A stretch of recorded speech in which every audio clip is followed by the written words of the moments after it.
Okay, let's begin. We got to first talk about the themes of the course. Basically, three things that are going to be overarching when we talk about the United States since the Civil War. Most of this stuff that we're going to be talking about is going to fit into one or more of these categories. So let's talk about them. The three themes are going to be industrialization, the rise of a national welfare regulatory state, and the rise of the United States as a world power. Think about the United States in 1865. If you know anything about the Civil War, you know that the Union was industrialized and the South was not. It was an agrarian economy. But it makes it sound, a lot of people makes it sound like the North was this gigantic Pittsburgh, this industrial colossus versus the backwards agrarian South. The truth is that the North was not that industrialized to the public perception of it, and industrialization of the United States is really not going to take off until just after the Civil War. In 1865, we were still an overwhelmingly agricultural country, but within about 40 years, the United States rises to be the most industrialized nation on the face of the planet.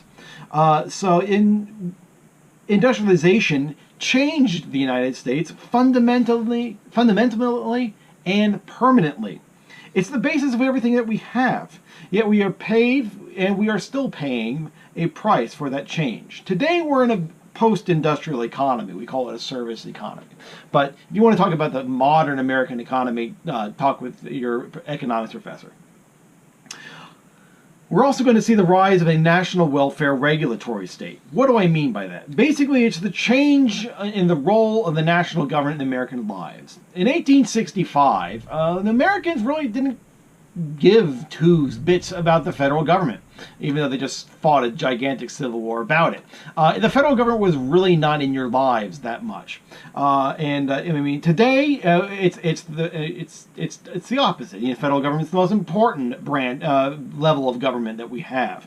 If you don't believe me, think to yourself. Name the governor, your state senator, your state representative. Just take a moment and think about it. I'll give you a couple seconds. How'd you do? Now compare it to this. Name your U.S. Senator, two of them, name your U.S. Representative, and name the President of the United States and the Vice President of the United States. Now I realize we're coming close to Inauguration Day 2017, so the answer might have changed by the time you're watching this video, but nonetheless, the answer it readily goes off your tongue. Well, Americans back in the 1860s, in the late 19th century, they really didn't care too much about the federal government in terms of who their senators. They didn't know who they were for the most part. They knew their governors, they knew their state representatives. They didn't even knew their mayor and the county levels positions a lot better than we do. Think about also what the federal government is in 1865. Do we really have any sort of welfare state agencies? No, we don't. The closest thing we get to it is going to be the Freedmen's Bureau, but that's after the war. Yet you'll start to see that after the Civil War, the federal government is going to get more and more into American lives, and the federal government and not to mention the state governments are going to be more and more like a welfare state.